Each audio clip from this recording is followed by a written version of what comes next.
พอแล้วเศร้านี่เอาสำนี่ละเมื่อยหนึงออกกำลังกายแต่ละเศร้าเด้เพิ่นสิฟื้นฟูเพิ่นคืนนี่ยามแรงนี่ญาติเพิ่นตายปะอันนี้หน่อไม้เลี้ยงน้องมาเสียหญ้าโคนดินรดน้ำให้อันนี้ก็พายเลี้ยงน้องตัวนี้มักซิดามักซิดาปีสังกิมจุบ่ปีสังแพงซื้อมาไว้ขยายพันธุ์อันนี้บ่ได้ซื้อหมู่มา15กิ่งก็รอดตายไปเหลือเท่าใด2 4 5 6 7 8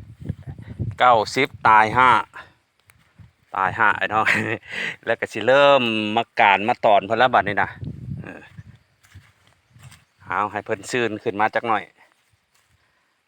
แต่ว่าอันนี้ก็ติดแล้วเด้ไผกิมซุงอันนี้แต่แพร่แล้วนี่ก็ออกนอตลอดปีอันนี้ก็ได้นี่กบมะกอกน้ำอันนี้แมงไม้กินเบิดเอาบ่อยากใส่ยา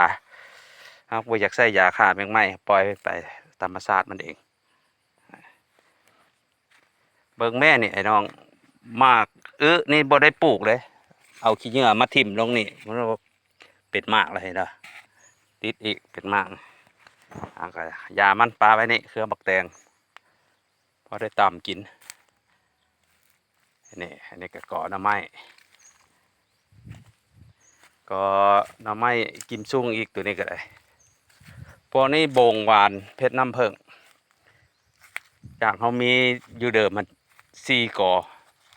แต่เมื่อเขามาซื้อสวนนี่แล้วก็แยกต่อมาปลูกไว้เบิดฝนหนึ่งก็เริ่มติดมาแล้วพอก็เฮ็ดทดลองเบิงเอาแหน่งแก่แน่แนวแหน่งกลางแน่3 ปี2 ปีปีหนึ่งก็ถือว่าโตกลางเด้ออายุเฉลี่ยอยู่2 ปีนี่ก็เป็นได้ดี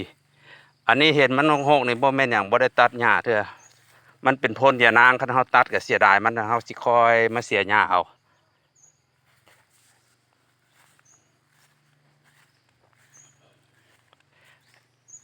เรียนนี่แหละแม่นผักกระเดาเนาะ